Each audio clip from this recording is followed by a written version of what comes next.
Assalamu alaikum wa rahmatullahi wa barakatuh. Hello viewers, welcome to our online class. I am Nuruzzaman Mullah, lecturer of English department, Kapasia Central School and College. All of you are welcome to our online class. Well, today I will lead a class of SSC first year about paragraph writing. So, before starting my class, I am requesting all of you who are watching me live, please share my lecture more and more so that rest of the students who are waiting or staying at home due to corona or lockdown can watch my lecture and get some benefits. Dear students, let's come to the point and start our class. প্রিয় ছাত্রছাত্রীবৃন্দ, আশা রাখছি ভালো আছো, ভালো ছিলে, পড়াশোনার সাথেই ছিলে। তো আজকে আমরা ক্লাস শুরু করব। অনেক কিছুই পড়িয়েছি, গ্রামার পড়িয়েছি, ফার্স্ট পেপার পড়িয়েছি, রাইটিং পার্ট পড়িয়েছি, অনেক কিছুই পড়িয়েছি, শিখিয়েছি, শেখানোর চেষ্টা করেছি। শিখিয়েছি বলতে পারবো না এই কারণে, কারণ তোমরা কতটুকু শিখেছো সেটা তো আর আমরা দেখতে পারছি না, বা সেটা আবার তোমাদের ফিডব্যাকটা নিতে পারছি না বলে সেটা বলতে পারছি না, কিন্তু আমরা চেষ্টা করেছি, আমাদের চেষ্টাটা আমরা করেছি। তো তোমরা যদি সদিচ্ছা নিয়ে থাকো, আশা করি বা বিশ্বাস রাখতে চাই তোমরাও বেনিফিশিয়ারি হয়েছো, তোমরা সেগুলো কিছুটা ধারণ করতে পেরেছো। এই বিশ্বাসটা রেখে আজকে আরেকটা নতুন টপিক নিয়ে কথা বলতে চাই। টপিকের নাম প্যারাগ্রাফ রাইটিং। খুব সহজ একটা চ্যাপ্টার। আসলে এটা নিয়ে আমাদের যে ধারণা, আমরা যেভাবে প্যারাগ্রাফ লিখে থাকি, অভ্যস্ত আমরা যেভাবে আছি, কিংবা গতানুগতিক ধারার বইয়ের মধ্যেও আমরা যেইভাবে প্যারাগ্রাফগুলো পেয়ে থাকি, পড়তে গেলে কিন্তু আমরা সেটা সাধারণত পেয়ে থাকি না। যেমন প্যারাগ্রাফ লেখার কিছু বিষয় থাকে, যেমন প্যারাগ্রাফ লেখার একটা স্ট্যান্ডার্ড লেন্থ থাকে, একটা দৈর্ঘ্য থাকে, কতটুকু বড় হবে একটা প্যারাগ্রাফ। দুঃখজনক হলেও সত্য এই কথাটা বলতে হয়, কেউ কেউ প্যারাগ্রাফ লিখো 3 পৃষ্ঠা 3.5 পৃষ্ঠা, এমনও দেখতে পাই। যদি 3 পৃষ্ঠা 3.5 পৃষ্ঠা প্যারাগ্রাফ হয়, তাহলে শর্ট কম্পোজিশন কত পৃষ্ঠা হবে, এসে কত পৃষ্ঠা হবে? এটা আমাদের জানার বিষয় যে প্যারাগ্রাফের মানে what is the standard length of paragraph, একটা প্যারাগ্রাফের স্ট্যান্ডার্ড দৈর্ঘ্যটা কত, এটা আমাদের জানা থাকতে হবে। আর প্যারাগ্রাফ, আমরা একটা প্যারাগ্রাফ লিখতে গেলে দুনিয়ার সব কিছু একটা প্যারাগ্রাফে নিয়ে আসি। আসলে কি প্যারাগ্রাফে সব কিছু নিয়ে আসা যায়? এটাও আমাদের জানতে হবে। প্যারাগ্রাফের কোনো সূত্র কি আছে, সেটাও আমাদের জানতে হবে। নাকি শুরু থেকে শুরু করব, শেষ পর্যন্ত গিয়ে যেখানে খুশি মানে দু চোখ যেদিকে যায় আমরা শুধু লিখতেই থাকি, এটার নাম কি প্যারাগ্রাফ কিনা, এটা আমাদের একটু জানতে হবে। তো চলো আমরা আজকে বিষয়গুলো জানি, জেনে যখন প্র্যাকটিস করবো, আর আজকে যা জানবো এই জানাটা তখনই আমরা অ্যাপ্রোপ্রিয়েটলি করতে পারবো যখন আমরা প্র্যাকটিস করব, লিখিত প্র্যাকটিস করব।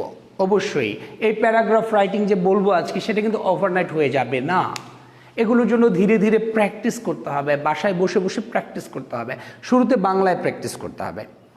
আসলে আমরা যেহেতু বাংলাদেশি, ইংলিশ যেহেতু আমাদের second language or foreign language, তো অতএব ইংলিশ দিয়ে কিন্তু ইংলিশ শেখাটা অত সহজ নয়। যদিও সূত্র বলে ইংলিশ দিয়েই ইংলিশ শেখাটা সহজ, কোনোভাবে ইংলিশের মধ্যে বাংলাকে আনা যাবে না। বাংলা আমরা যেভাবে চিন্তা করি, ইংলিশটাকে ঠিক ইংলিশ দিয়ে চিন্তা করতে হবে। আমরা রাইটিং পার্টে আমাদের প্রবলেমটা কেন বেশি হয়? রাইটিং পার্টে আমাদের প্রবলেমটা এ কারণে বেশি হয়, কারণ আমরা প্রথমে বাংলা চিন্তা করি, তারপর বাংলাকে ওই টেন্সে ফেলানোর চিন্তা করি, টেন্সে ফেলায় ওয়ার্ডগুলোর সাথে সাথে বসে তারপর সেন্টেন্সটাকে মেক করার চিন্তা করি। এই চিন্তা করার কারণে আমাদের এত লেন্দি প্রসেস হওয়ার কারণে আমরা কিন্তু রাইটিং পার্টে খুব বেশি সফলতা অর্জন করতে পারছি না। এই কারণে মডার্ন কিছু সূত্র বলে, আধুনিক কিছু সূত্র বলে, বিভিন্ন কোচিং সেন্টারগুলো কিংবা স্পোকেন যারা শিখিয়ে থাকেন, হ্যাঁ, রাইটিং স্কিল যারা ডেভেলপ করে থাকেন, এই ধরনের যারা আছেন, তারা একটা কথা বলে থাকেন। ইউটিউব সার্চ দিলে তোমরা সেটা অবশ্যই পেয়ে যাবে। দেখবে যে ওইখানে ওরা বলে থাকে যে ইংলিশটাকে কখনো বাংলা মিশ্রিত করা যাবে না, ইংলিশকে চিন্তা করতে হবে ইংলিশ দিয়ে। whatever you would like to say, you have to think through English. তুমি যা কিছুই বলতে চাও, যা কিছুই লিখতে চাও, তোমাকে ইংলিশ দিয়েই চিন্তা করতে হবে, ইংলিশের মতো করেই চিন্তা করতে হবে। তবেই কি একদিন দেখবে যে এটা তোমার কি হয়ে গেছে, অ্যাজ ইউজুয়াল হয়ে গেছে। তো আজকে আমি লিখে রাখছি প্যারাগ্রাফ রাইটিং। প্যারাগ্রাফ রাইটিংয়ের জন্য 3টা জিনিসকে তোমাদের ফলো করতে হবে। প্রথম, টপিক সেন্টেন্স। তুমি আমার শেষটা দেখবে। প্রথম হলো topic sentence, 2 number developing sentences, and lastly concluding sentence. বোঝার চেষ্টা করবে। তাহলে উপরেরটা সেন্টেন্স, নিচেরটা সেন্টেন্স, মাঝেরটা সেন্টেন্সেস। কথাগুলো বুঝতেছো? তাহলে প্রথমটা বললাম টপিক সেন্টেন্স, পরেরটা বললাম ডেভেলপিং সেন্টেন্সেস, তারপরেরটা বললাম কনক্লুডিং সেন্টেন্স। তো উপরে এবং নিচে হলো সিঙ্গুলার, মাঝে যেটা সেটা হলো প্লুরাল। আচ্ছা, তাহলে বুঝতেই পারছো টপিক যেটা হবে টপিক সেন্টেন্স, এটাকে আমরা শিরোনাম বলে থাকি, এটা হবে একটা সেন্টেন্সে। আর কনক্লুডিং আমরা যেটা শেষ করব, উপসংহার যেটা আমরা বলে থাকি, সেটা হবে একটা সেন্টেন্সে। আর মাঝে আমরা যা কিছু লিখব, প্যারাগ্রাফের আমরা কি যেটাকে বডি বলে থাকি, এই বডিটা হবে সেন্টেন্সেস, তোমার যতগুলো মনে চায়। তবে ইচ্ছা করলেই কিন্তু তুমি 3-4 পৃষ্ঠা লিখতে পারবে না। অবশ্যই প্যারাগ্রাফটা 1 পৃষ্ঠায় লেখা উত্তম, অতি উত্তম। যদি সম্ভব না হয় পরের পৃষ্ঠায় যেতে পারো, 1.5 পৃষ্ঠার বেশি যাওয়া যাবে না, মনে রাখতে হবে। প্যারাগ্রাফ 1 পৃষ্ঠায় শেষ করতে পারলে ভালো। এর অর্থ কি বড় বড় বড় বড় করে, ঠিক আছে, 1 লাইনে 3টা ওয়ার্ড লিখে তারপর 1 পৃষ্ঠায় শেষ করে দিবে? এটা কিন্তু হবে না। যে হ্যাঁ 1 পৃষ্ঠা বলছি, এর কারণ কি বড় বড় করে লিখে 1 পৃষ্ঠায় শেষ করে দিবে? না, একটা বিষয়বস্তু থাকে, এটা বলবো মানে লাইন হতে হবে। স্ট্যান্ডার্ড লেন্থ হবে তোমার 18 থেকে 24 লাইনের মধ্যে। স্ট্যান্ডার্ড লেন্থ কি? 18 থেকে 24 লাইনের মধ্যে প্যারাগ্রাফটা শেষ করা উচিত। এখন যদি কেউ 14 লাইনে পৃষ্ঠা শেষ করে দাও, তাহলে তোমার 1.5 পৃষ্ঠা হয়ে যাবে। আবার কেউ আছে দেখা যায় 24 লাইনে সে কি 1 পৃষ্ঠায় লিখে থাকে, তাহলে তার 1 পৃষ্ঠায় শেষ হয়ে যাবে।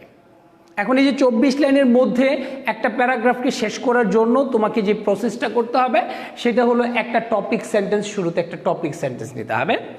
আর এই টপিক সেন্টেন্সটা কি, তোমরা যদি সংবাদ দেখে থাকো, এখন তো এমন কেউ নেই যে এত চ্যানেলের ভিড়ে সংবাদ আমরা দেখি না, যদিও আমরা সংবাদ দেখি না। সংবাদ দেখলে তুমি বুঝবে প্রথমেই সংবাদ শিরোনাম, ওই প্রেজেন্টাররা দাঁড়িয়ে তোমাদেরকে শুভেচ্ছা দিয়ে সংবাদ পড়ছে আমি অমুক, প্রথমেই প্রধান সংবাদ শিরোনাম। এই যে প্রধান সংবাদ শিরোনাম, এই শিরোনামগুলো শুনেই কিন্তু আমরা মানে সংবাদের অনেক কিছু জানতে পারি। যেমন ধরে নাও, প্রধানমন্ত্রী আমেরিকা গিয়েছিল মানে 15 দিনের ভিজিটে। 15 দিনের ভিজিট শেষ করে প্রধানমন্ত্রী আজ সকাল 7টায় বিশেষ বিমানে বাংলাদেশ ভিভিআইপি টার্মিনালে নেমেছে। তাকে আমাদের অন্যান্য যে মন্ত্রী পরিষদ আছে এবং দলের বড় বড় নেতা আমলা যারা আছে, 3 বাহিনীর সদস্য সহ প্রধান সহ সবাই কি করেছে, রিসিভ করেছে।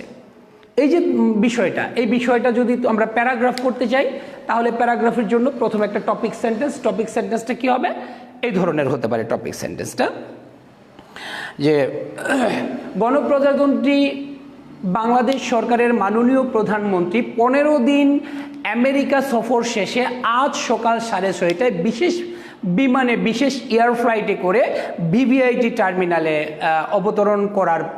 অবতরণ করেছেন এবং 3 বাহিনীর প্রধান সহ মন্ত্রিপরিষদের উল্লেখযোগ্য মন্ত্রীরা এবং সাংবাদিকরা তাকে অভ্যর্থনা জানিয়েছেন। Full stop. This is the topic sentence. কথাটা বুঝতেছো? এখন টপিক সেন্টেন্সে কি থাকতে হবে, তুমি যে ডেভেলপিং যে সেন্টেন্সগুলো লিখবে, ডেভেলপিং সেন্টেন্সের সমস্ত রসদ, সমস্ত ইনফরমেশন একটা টপিক সেন্টেন্সে দিতে হবে। তাহলে দেখো আমরা কি বললাম, যে প্রথম কে ভিজিট করলো, বাংলাদেশ সরকারের মাননীয় প্রধানমন্ত্রী। কোথায় ভিজিট করলেন? আমেরিকাতে ভিজিট করলেন। কতদিন ভিজিট করলেন? 15 দিন ভিজিট শেষ করলেন। তারপর ফিরে আসলেন, কি দিয়ে ফিরে আসলেন? বিশেষ ফ্লাইটে ফিরে আসলেন, বিশেষ বিমানে করে ফিরে আসলেন। কখন ফিরে আসলেন? আজ সকাল 6:30 ফিরে আসলেন। কোন জায়গায় অবতরণ করলেন? ভিভিআইটি টার্মিনালে অবতরণ করলেন। তাকে কারা রিসিপশন দিল? 3 বাহিনীর প্রধান সহ মন্ত্রী পরিষদের উল্লেখযোগ্য মন্ত্রীরা এবং সাংবাদিকরা তাকে রিসিপশন দিল। এই যে টপিক সেন্টেন্সে যেই ইনফরমেশনগুলো তুমি দিলে, ঠিক এই ইনফরমেশনগুলোকেই ডেভেলপ করতে হবে ডেভেলপিং সেন্টেন্সে, এর বাইরে যাওয়ার কোনো সুযোগ কিন্তু নেই। এ কারণে যার টপিক সেন্টেন্সটা যত সুন্দর হবে তার প্যারাগ্রাফ রাইটিংটা তত সুন্দর হবে। যার টপিক সেন্টেন্সে তুমি যতগুলো ইনফরমেশন দিবে, প্যারাগ্রাফটাকে তুমি তত বেশি ডেভেলপ করতে তোমার রসদ তুমি পাবে। এই কারণে প্যারাগ্রাফ লেখার সময় তোমাকে অবশ্যই এই টপিক সেন্টেন্সের দিকে গুরুত্ব দিতে হবে। এবং প্যারাগ্রাফ যারা শিখতে চাও, how to develop or how to write paragraph, you have to have the capacity to make a standard topic sentence only. If you can make this topic sentence, there is no problem. It's certainly you will be able to develop the developing sentences easily. তো topic সেন্টেন্সটা তুমি যদি ঠিক মতো সাজাতে পারো তাহলে developing সেন্টেন্সগুলো আর কোনো বিষয়ই না। পরবর্তীতে তুমি যে ইনফরমেশনগুলো এখানে বললে ওই ইনফরমেশন বলে দিবে। পরবর্তীতে কি যে লাস্ট কি বলা হয় 7th মনে কর 7th অগস্ট বা 7th জুন বা 15 জুন উনি ইয়েতে গিয়েছিল, আমেরিকাতে গিয়েছিল। সেখানে গিয়ে তিনি কি করেছেন, ওইখানে ভিজিট করেছেন, ওর সাথে সাক্ষাৎ করেছেন। ঠিক আছে, সাক্ষাৎ শেষে তিনি ফিরে এসেছেন। কোথায়? এতটা সময় ফিরে এসেছেন। এই যে প্রত্যেকটা জিনিস তুমি কি ডেভেলপিং সেন্টেন্সে এক এক করে ডেভেলপ করে দেবে। তাহলে টপিক সেন্টেন্সটা আমি যেটা বলে থাকি এবং বলতে চাই যে টপিক সেন্টেন্সটা মোস্ট ইম্পর্ট্যান্ট অ্যান্ড টপিক সেন্টেন্সটা ইজ সো ডিফিকাল্ট। সবচেয়ে বেশি গুরুত্বপূর্ণ হলো টপিক সেন্টেন্স এবং সবচেয়ে বেশি কঠিন হলো টপিক সেন্টেন্স। তো যে এই টপিক সেন্টেন্সটা মেক করে ফেলবে তখন এটার ভিতরে টপিক লিখলেই হবে না, টপিক সেন্টেন্সে কিন্তু এমনভাবে টপিক সেন্টেন্সটা তৈরি করতে হবে যে টপিক সেন্টেন্সটা দেখেই পুরা প্যারাগ্রাফের বিষয়টা তুমি কি ক্লিয়ার হয়ে যেতে পারে। সাচ এস ধরে নাও তুমি ইয়ের উপরে ওই রোড অ্যাক্সিডেন্টের উপরে কি করবে? প্যারাগ্রাফ লিখবে। আসলে বিষয় রোড অ্যাক্সিডেন্টের উপর প্যারাগ্রাফ লিখলে আমরা যেটা লিখে থাকি সেটা হলো রোড অ্যাক্সিডেন্ট কি, রোড অ্যাক্সিডেন্ট কেন হয়, কি কারা রোড অ্যাক্সিডেন্টের জন্য দায়ী, রোড অ্যাক্সিডেন্ট রোড রিমুভের জন্য বা এটাকে একটু আমরা রিলিজ পাওয়ার জন্য কি করতে হবে, সরকারের দায়িত্ব কি, আমাদের দায়িত্ব কি, হ্যাঁ ইত্যাদি লিখে করে দুনিয়া সব লিখে ফেলি। এই যে সব লিখে ফেলি এটা কিন্তু আসলে প্যারাগ্রাফ নয়, এগুলো আমাদের কম্পোজিশনের বিষয়, এগুলো আমাদের এর বিষয়। প্যারাগ্রাফ যদি রোড অ্যাক্সিডেন্ট বলা হয় তাহলে রোড অ্যাক্সিডেন্টের প্যারাগ্রাফ লিখতে হবে একটা স্পেসিফিক জায়গায়, নির্দিষ্ট একটা পয়েন্টে একটা রোড অ্যাক্সিডেন্ট ঘটেছে, সেটা তুমি দেখেছো বা শুনেছো, সেইখানে যে ঘটনাটা ঘটেছে ওই ঘটনাটার উপরে একটা প্যারা তৈরি করা হলো প্যারাগ্রাফ। সাচেস কাপাসিয়া এই বাজারের মোড়ে বা পাইলট স্কুলের সামনে তোমার কি হয়েছে, একটা রোড অ্যাক্সিডেন্ট হয়েছে, এটার উপরে তোমার প্যারাগ্রাফ লিখতে হবে যদি রোড অ্যাক্সিডেন্ট হয়। তাহলে a terrible road accident took place in front of Kapasia government pilot high school. Four people or 4 person included 3 children were killed in spot and 5 others injured. Bas, this is the topic sentence. তাহলে কি হলো, একটা ভয়ানক একটা road accident হয়েছে কোথায়? এই pilot স্কুলের সামনে। পাইলট স্কুলের সামনে একটা ভয়ানক রোড অ্যাক্সিডেন্ট হয়েছে। হওয়ার কারণে এটা কোথায় হয়েছে? পাইলট স্কুলের সামনে হয়েছে। কি ঘটনা ঘটেছে? 4 জন মানুষ মারা গেছে। ওইখানে কয়জন? 2 জন শিশু। আর কয়জন আহত হয়েছে? 10 জন আহত হয়েছে। বাস, একটা টপিক সেন্টেন্স হলো। এখন এটাকে ডেভেলপ করতে হলে অ্যাক্সিডেন্টটা কিভাবে হয়েছে সেটা তোমাদের বলতে হবে। ওই যে হয়েছে, তাহলে কি পাবলিক ট্রান্সপোর্ট অথবা তোমার কি ভাওয়াল পরিবহন, named Bhawal Paribahan was coming from Raniganj and a truck was going was কি বলা হয় কামিং ফ্রম ঢাকা, মানে stone loaded truck was coming from Dhaka and bus and truck attacked অথবা face to face in front of pilot school. তো এই যে বর্ণনাটা দিতে গেলে তুমি কি বললা, একটা পাবলিক বাস, যে বাসটা হলো ভাওয়াল পরিবহনের একটা পাবলিক বাস আসতেছিল এবং পাথর বোঝায় একটা ট্রাক ঢাকা থেকে আসতেছিল, সেখানে তুমি বাসের নাম্বারটা দিয়ে দিতে পারো, ট্রাকের নাম্বারটা দিয়ে, এবং তারা কি ফেস টু ফেস মানে কি হয়েছিল, ক্ল্যাশড, সংঘর্ষ হয়েছিল কোথায়, in front of pilot government school. এই তুমি ডেভেলপ করলে, তারপর বললা কি হয়েছে, 5 জন মানুষ মারা গেছে, সেই কথায় আবার লিখো, ঠিক আছে। 5 জন মানুষ including 2 children were dead in spot. তারপর কি হচ্ছে, আর আদার্স মানে 10 পিপল ওয়ার ইনজুর্ড। এখন প্রত্যক্ষদর্শী যারা, তারা কি দেখেছে, ওই মনে করো এলাকাবাসী, ওই local people took the injured people and send the nearest hospital, খুব নিয়ারেস্ট হসপিটালে তারা পাঠিয়েছে। এই যে বিস্তারিত এগুলো বলবে। তারপর যেটা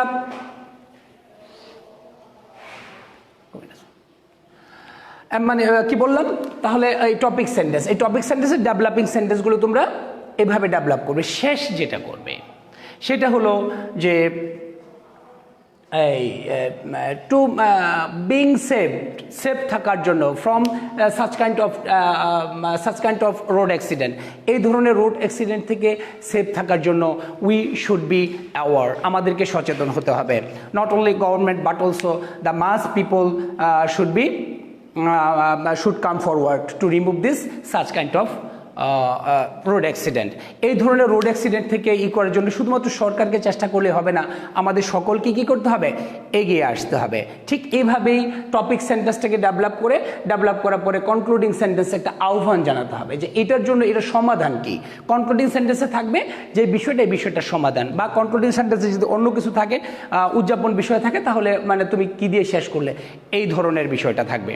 আশা করি বুঝতে পেরেছো এবং তোমরা প্র্যাকটিস করতে হবে। এটার কোনো মানে আমরা গ্রামারে যেই স্ট্রাকচার বলে দেয়, স্ট্রাকচারে ফেলে করবে, এটা স্ট্রাকচারে ফেলার কোনো সুযোগ নেই। যেই স্ট্রাকচার বললাম এই 3টা জিনিস, এবং বেশি তোমার কাজ হলো টপিক সেন্টেন্সগুলো। আজকে থেকে প্রতিদিন 10টা করে টপিক সেন্টেন্স লিখা শুরু করো, প্রতিদিন 10টা করে টপিক সেন্টেন্স লিখো। এই টপিক সেন্টেন্সগুলো যখন তোমার ডেভেলপ হয়ে যাবে তখন বাকিগুলো আর কোনো সমস্যাই থাকবে না। আশা করি প্র্যাকটিস করবে, আমাদের সাথেই থাকবে। সে পর্যন্ত ভালো থাকবে, ঘরে থাকবে, করোনা থেকে নিরাপদ থাকবে, সামাজিক দূরত্ব বজায় রেখে চলার জন্য আহ্বান জানিয়ে শেষ করছি আজকের মতো। আসসালামু আলাইকুম ওয়া রাহমাতুল্লাহি ওয়া বারাকাতুহু।